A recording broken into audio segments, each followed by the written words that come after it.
तो चलिए इस वीडियो में सीखते हैं how can today's generation connect with spirituality.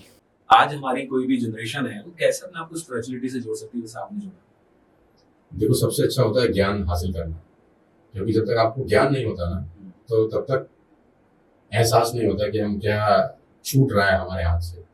और उस ज्ञान का सबसे अच्छा सोर्स तो बुक्स ही है। स्टार्ट रीडिंग बुक्स और गुन गुन से सागर भर जाता है। एक दिन में आप बुद्ध नहीं हो सकते, उनको 12 साल लग गए तपस्या करते करते, लेकिन 12 साल के बाद होता क्या है कि सिद्धार्थ बुद्ध बन जाते हैं और फिर उनका नाम आज तक है और जब तक दुनिया रहेगी तब तक ही रहेगा। स्टार्ट लर्निंग, एटलीस्ट पहली डुबकी मारी है। पहले दिन में कुछ नहीं होता, लेकिन स्टार्ट हो जाता है, शुरुआत हो जाती है।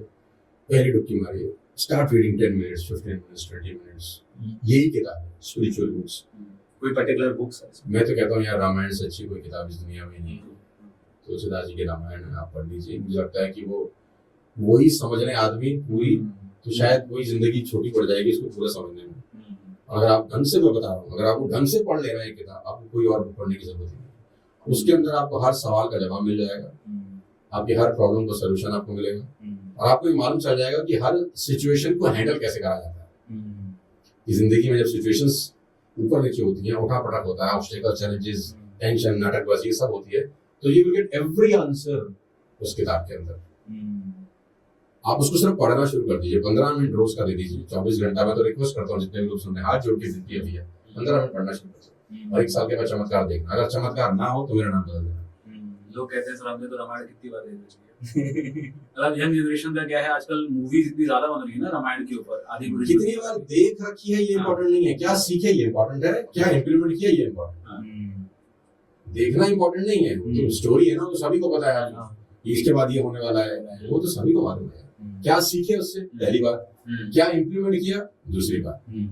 इससे ऊपर की एक बात बोलता हूँ कि रामायण जब मैं कॉलेज में था, जब पढ़ता था ना, जब मैं 98 में ग्रेजुएशन कर रहा था, जब मैंने कंप्लीट किया, मैं तब भी पढ़ता था, तो तब मुझे रामायण जो समझ में आती थी ना, और आज उस बात के 25 साल के बाद जो मुझे समझ में आती है, सेम स्टोरी को समझने में मेरा मेंटल लेवल चेंज हो गया। मैं 98 में तो इस मेंटल लेवल के साथ नहीं था ना। आज मेरा जो मेंटल लेवल है वो 25 साल पहले तो नहीं था। स्टोरी तो सेम थी, स्टोरी 98 में भी वही थी, 2024 में भी यही रामायण की स्टोरी होगी और 2048 में भी यही होगी। लेकिन 2048 में जो मेरा मेंटल लेवल होगा किसी भी बात को समझने का, वो बहुत अलग हो चुका होगा। तो वही कहानी मुझे कुछ और समझा देगी, वही कहानी मुझे कुछ और सीख दे देगी। कहानी की वजह से नहीं, मेरी अपनी सोच की वजह से। तो हो सकता है ना आपने कहानी 5 साल पहले पढ़ी हो, आपको कुछ समझ ना आया हो, लेकिन वही कहानी अगर आप आज पढ़ते हैं ना, क्योंकि आपका मेंटल लेवल चेंज हुआ पिछले 5 साल के अंदर, तो आप उसी बुक्स में से कुछ और निकाल के ले जाएंगे और अगले 5 साल के बाद वही बुक आपको कुछ और निकाल।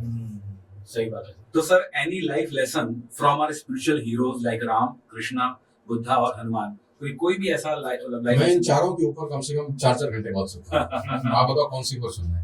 जो दर्शक सुनना चाहे, जो दर्शक तो कहेंगे चारों को सुनाओ 4-4 घंटा।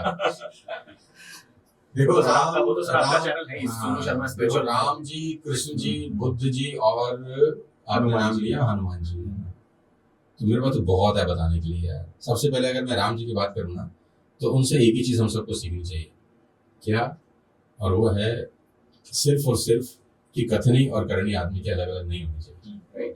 बात तो बड़ी छोटी सी है, लेकिन इसके अंदर मेरे ख्याल से 100, 200, 500 बुक्स घुस सकती है। मतलब 500 बुक्स पढ़ने के बाद भी अगर आपकी कथनी और करनी अलग अलग है तो उन बुक्स को पढ़ने का कोई लॉजिक नहीं है। राम जी की सबसे अच्छी खास बात है कि वो जो कहते हैं वही करते हैं। आप देखो, हमारे यहाँ पे ना अनसक्सेसफुल लोग ज्यादा पाए जाते हैं। हमारे यहाँ क्या, पूरी दुनिया में अनसक्सेसफुल लोग ज्यादा है। कारण अनसक्सेसफुल लोग होने का सबसे बड़ा कारण ये है, डायरेक्ट सेलिंग में भी या और अलग अलग बिजनेस करने में भी, कि लोगों की कथनी और करनी अलग है। लीडर पे ट्रस्ट नहीं होता लोगों को जब वो कहता कुछ है और करता कुछ है। ठीक, अब जैसे वो कहते हैं जो गरजते हैं वो बरसते नहीं, भौंकने वाला कुत्ता काटता नहीं, जो मटका आधा भरा है ना वो आवाज ज्यादा करता है, और जो पूरा भरा है उसमें आवाज कम होती है, और खाली तो बचता ही रहता है सारा। राम जी में क्यों, मतलब लोग इतने क्यों राम जी के दीवाने हैं?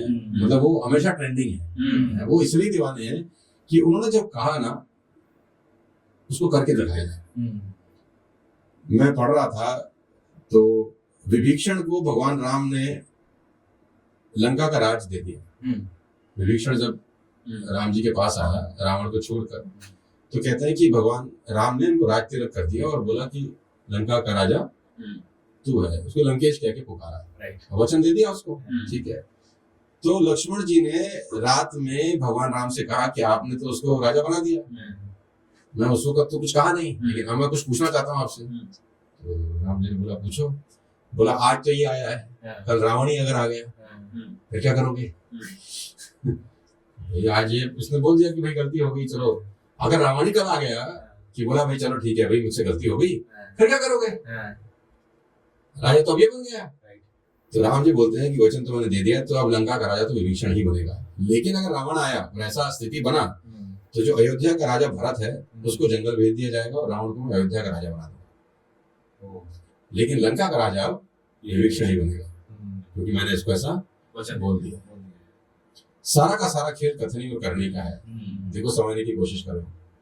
चाणक्य को लोग इसीलिए मानते हैं क्योंकि चाणक्य की कथनी और करनी अलग अलग नहीं थी। चाणक्य के पिता चणक जो नंद वंश मतलब जिनकी बैर था आपस में, तो नंद ने उनके पिता को टांग दिया। तो उन्होंने बचपन में ही अपने आप को एक वादा किया कि मैं इसको छोड़ूंगा नहीं, ये पूरी व्यवस्था मैं पूरी व्यवस्था बदल दूंगा। और ये वादा किसी और से नहीं किया, ये खुद से ही किया। कोई ऐसा थोड़ी ना कि मीटिंग बैठी थी उसने बोला था मैं ऐसा कर दूंगा, नहीं, उसने खुद से वादा किया कि मैं एक दिन ये पूरी व्यवस्था को चेंज कर दूंगा। और वो दिन आया, उसने चंद्रगुप्त को राजा बना दिया, मौर्य वंश की स्थापना कर दी और नंद का नामो निशान उसने मिटा दिया। क्यों लोग इन लोगों को मानते हैं? क्योंकि उन्होंने जो कहा ना वो किया, सो कर दिया।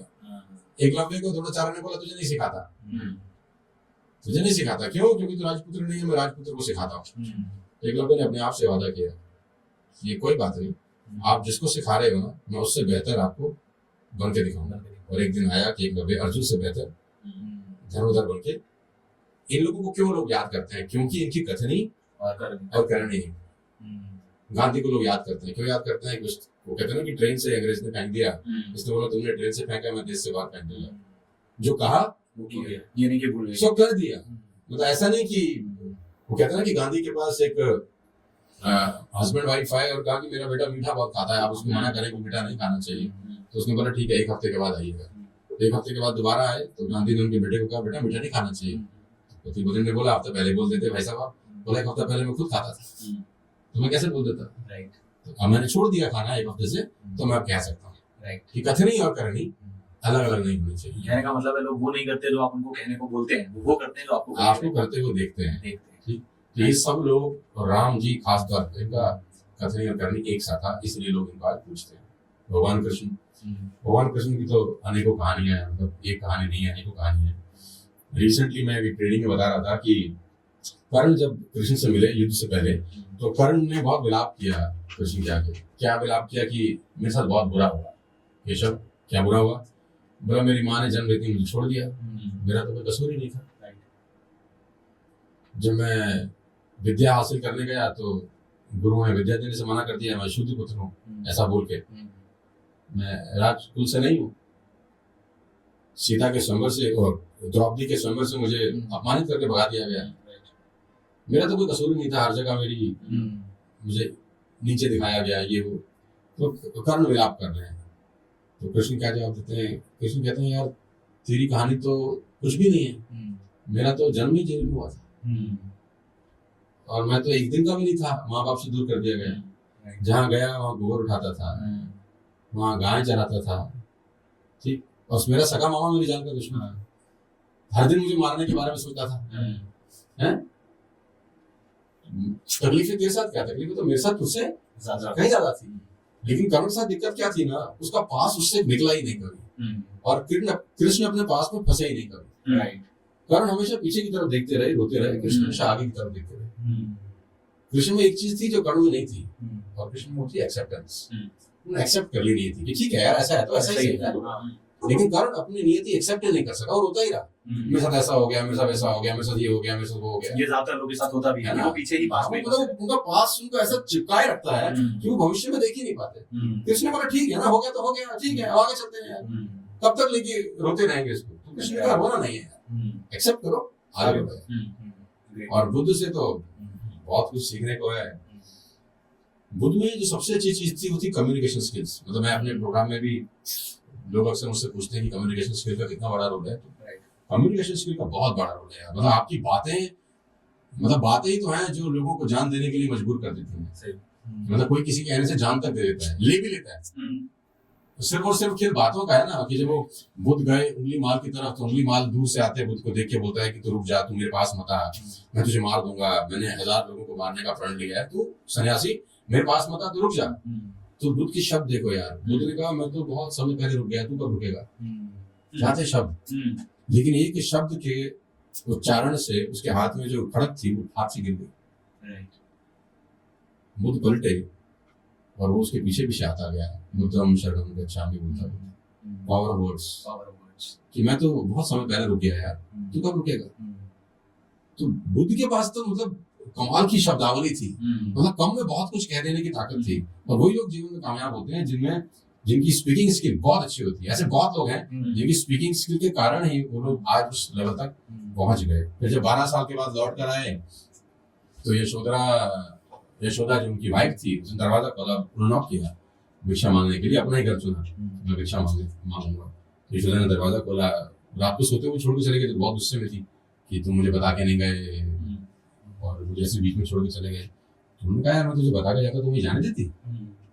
अब फिर उनका दोनों का बड़ा गजब संवाद है, मतलब दोनों की जो बातचीत है वो बहुत लंबी है। तो यशोदा ने बोला कि क्या करने गए थे जंगल में, 12 साल के बाद लौट के आए हो। बोला कुछ अद्भुत होके आया, कुछ अद्भुत होके आया हूँ। जब मैं गया कुछ कोई और था, लेकिन लौट के कुछ और आया, तो ध्यान से देख मुझे, वो नहीं मुझे गया था। तो यशोदा ने बोला मिला क्या। बोला वो मिल गया जिसकी कल्पना भी नहीं थी। यशोदा बड़ा गजब सवाल पूछती है, बोला जो खोजने जंगल गए थे वो घर में नहीं था। जो खोजने भाई तुम जंगल गए थे वो घर में नहीं था क्या। तो बुद्ध बोले घर में भी था। बोला पर जंगल क्यों गए। पूरे जंगल जाके तो पता चला कि घर में